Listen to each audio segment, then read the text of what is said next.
আপনার অন্তরে যা আছে, আপনারা যে যে বাধ্য করে তার কথা বইলে দেন না। আপনারা কি করবে বলেন? আপনারা খুন করবে। আপনি প্রায় 80 বছর বাঁচছেন, আর কয় বছরই বা বাঁচবেন?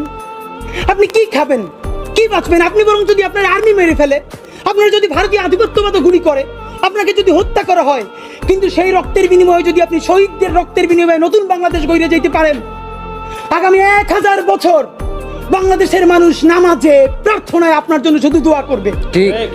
বুড়ো মানুষটা থেকে শুরু করে শিশু আপনার বক্তৃতা শুনে মাননীয় উপদেষ্টা কতক্ষণ জানেন? যতক্ষণ আপনি জুলাইয়ের জবানে কথা বলেন।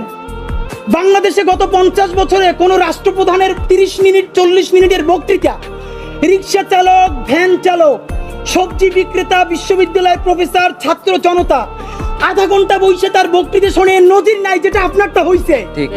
এটা কিন্তু আপনার চেহারা দেখে না। আপনি রাজনৈতিক দল করছিলেন, ফেরও করছেন, কিন্তু এইবার যে আপনার এই বাংলাদেশের পক্ষে হৃদয় নিংড়ে ভালোবাসা, আপনি যখন বক্তৃতা করেন আপনি আর্টিফিশিয়াল কিছু বলেন না, কিন্তু আপনি যখন ঘোষণাপত্র বললেন আপনার চেহারায় আর্টিফিশিয়াল ছাপ।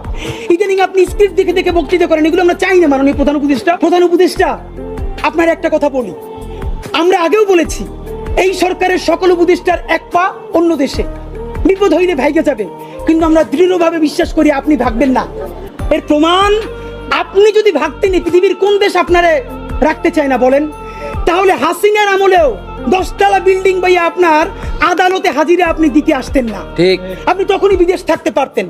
আপনি এই দেশে থাকতে চান বলেই আপনি আসছেন, আমরা বিশ্বাস করতে চাই।